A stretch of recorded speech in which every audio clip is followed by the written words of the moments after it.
గతంలో నేను ఒక వీడియో చేశాను. వీడికేం తెలీదు. వీడికి బంగారం అనాలిసిస్ చేయడం తెలీదు అని చెప్పేసి చాలామంది కామెంట్ చేశారు. ఆ తర్వాత దానికి సంబంధించి ఆన్సర్ కూడా నేను ఇచ్చాను. రీసెంట్ టైమ్స్‌లో ఎగ్జిట్ కాల్ కూడా మనం ఇవ్వడం జరిగింది. గోల్డ్, సిల్వర్‌లో ఎగ్జిట్ అవ్వమని చెప్పేసి 29 జనవరి రోజు చెప్పడం జరిగింది. భయ్యా ఇక్కడ నేను ఒక మాట చెప్తాను. గోల్డ్ కొనుక్కోమని చెప్పేసి గోల్డ్‌మన్ సాక్స్ చెప్పవలసిన అవసరం లేదు. మూలన ఉన్న ముసలావిడ కూడా గోల్డ్ కొనుక్కోమని చెప్తది. గ్రాండ్‌మా కూడా గోల్డ్ కొనుక్కోమని చెప్తది. ఏ రోజుకైనా అది పెరుగుతది. లాంగ్ టర్మ్‌లో అది ఇన్‌ఫ్లేషన్‌కి అడ్జస్ట్ అవుతది. ఇండియన్స్‌కైతే అదొక ఫేవరెట్ అసెట్ క్లాస్. దానికి పెద్ద అనలిస్ట్‌లు అక్కర్లేదు. దానికి పెద్ద అనాలిసిస్ అవసరం లేదు.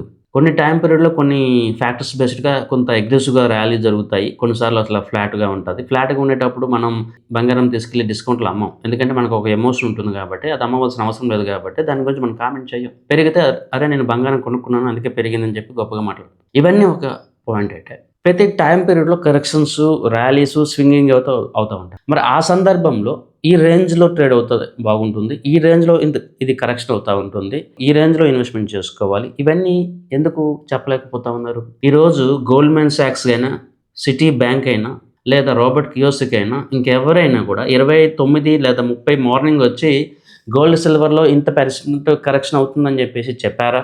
లేదా అట్‌లీస్ట్ షార్ట్ టర్మ్ ట్రేడర్స్ మీరు ఎగ్జిట్ అవ్వండి అని చెప్పేసి చెప్పారా? చెప్పలేదు. ఎందుకంటే వాళ్ళు చెప్పలేరు. బంగారం కొనుక్కో లేపోతే ఇది బంగారం లాంగ్ టర్మ్‌లో ర్యాలీ అవుతదని జెప్పేసి యూట్యూబ్‌లో చాలామంది కూర్చొని మాట్లాడుతారు. లేపోతే మీకు స్టేట్మెంట్‌లయితే ఇస్తా ఉంటారు. కానీ ఎప్పుడు ఎగ్జిట్ అవ్వాలి? ఎలా ఇన్వెస్ట్‌మెంట్ జేయాలి? ఎలా అసెట్ అలోకేషన్ చేయాలి? ఎప్పుడు మార్జిన్ మనీతో ట్రేడింగ్ చేయాలి? ఎప్పుడు మార్జిన్ మనీ యూజ్ చేయకూడదు? ఏ రోజు నుంచి ర్యాలీ స్టార్ట్ అవ్వబోతుంది? ఏ రోజు నుంచి ర్యాలీ రివర్స్ అవ్వబోతుంది? ఇది చెప్పగలగాలి. నేను లాస్ట్ కొన్ని వీడియోలో చాలా క్లియర్‌గా చెప్పాను. 2025 బిగినింగ్‌లో నేను రికమెండేషన్ చేయలేదు. ఉగాది తర్వాత బులియన్ మార్కెట్‌కి నేను సపోర్టివ్‌గా స్టెప్ తీసుకున్నాను. ఎందుకంటే నాకు కొన్ని ఇంటర్నేషనల్ ఫ్యాక్టర్స్ సపోర్టివ్ డాటా కావాలి. అది ఉంటేనే నేను చెప్తాను. నేను ర్యాండమ్‌గా ఏదో ఒకటి చెప్పే పర్సన్ కాదు. ఈవెన్ 29th జనవరి మీరు మార్కెట్‌లో ఎక్కడైనా చూడండి. ఎవరు కూడా ఇంత అగ్రెసివ్ స్టేట్మెంట్ ఇవ్వలేదు. 29th జనవరి రోజు మనం అగ్రెసివ్ స్టేట్మెంట్ ఇచ్చాం. That is called analysis. That is what analyst job. Analyst అంటే అది. ర్యాండమ్‌గా చెప్తే పెరిగిపోతే అది గొప్పతనం కాదు. అండ్ కొనండి ఎప్పుడైనా పెరుగుతుందని చెప్పడం గొప్పతనం కాదు. ప్రతి లెవెల్‌లో, ప్రతి టైమ్ పీరియడ్‌లో, ప్రతి సందర్భంలో ఎలా ఇన్వెస్ట్‌మెంట్ చేయాలి? ఎప్పుడు ఎగ్జిట్ అవ్వాలి? ఇది తెలుసుకోవాలి. అండ్ మోర్ ఓవర్ పీపుల్‌ని నేను మళ్ళీ రిక్వెస్ట్ చేస్తా ఉన్నాను.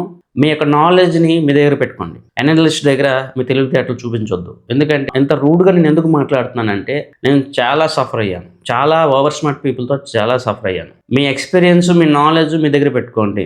మీ జాబ్ మీరు చేసుకోండి. నా దగ్గరకు వచ్చి నా జాబ్‌లో ఇంటర్ఫియర్ కావద్దు. యాజ్ ఎ అనలిస్టు నేను మార్కెట్‌లో 10, 15 సంవత్సరాలు స్ట్రగుల్ అయ్యి నేను నేర్చుకొని నా కస్టమర్స్‌కి నేను వెల్త్ క్రియేషన్ జెన్యూన్‌గా చేయడానికి జెన్యూన్ ఇన్ఫర్మేషన్ షేర్ చేస్తాను. కానీ ర్యాండమ్ పీపుల్ వచ్చి ర్యాండమ్‌గా మాట్లాడి చాలా చవకబారు మాటలైతే చాలామంది ఆడేశారు. ఇది ఈరోజు మనం మాట్లాడుకుందాం. నాకు అనాలిసిస్ వచ్చా?